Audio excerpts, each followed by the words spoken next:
Wednesday, July 24. The powers acquired by the practice of yoga are not obstacles for the yogi who is perfect, but are apt to be so for the beginner, through the wonder and pleasure excited by their exercise. Siddhis are the powers which mark success in the practice, and they may be produced by various means, such as the repetition of a mantra, by yoga practice, meditation, fasting, or even by the use of herbs and drugs.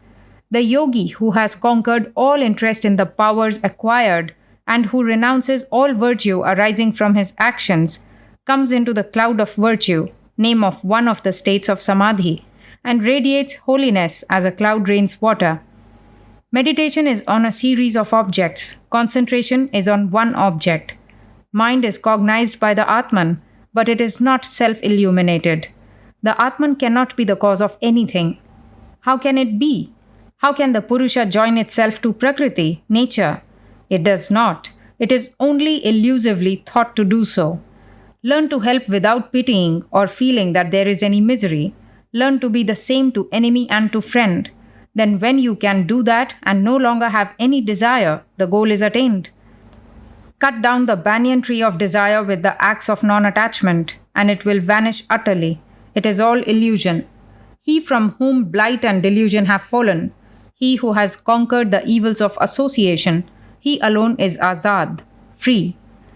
To love anyone personally is bondage. Love all alike, then all desires fall off.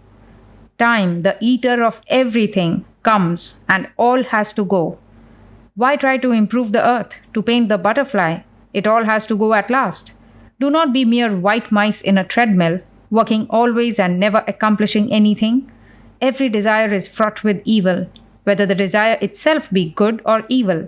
It is like a dog jumping for a piece of meat which is ever receding from his reach, and dying a dog's death at last. Do not be like that. Cut off all desire. Paramatman as ruling Maya is Ishvara. Paramatman as under Maya is Jivatman. Maya is the sum total of manifestation and will utterly vanish. Tree nature is Maya, it is really God nature, which we see under the veil of Maya. The why of anything is in Maya. To ask why Maya came is a useless question because the answer can never be given in Maya, and beyond Maya, who will ask it? Evil creates why, not why the evil, and it is evil that asks why. Illusion destroys illusion.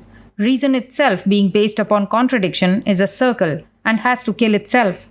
Sense perception is an inference, and yet all inference comes from perception.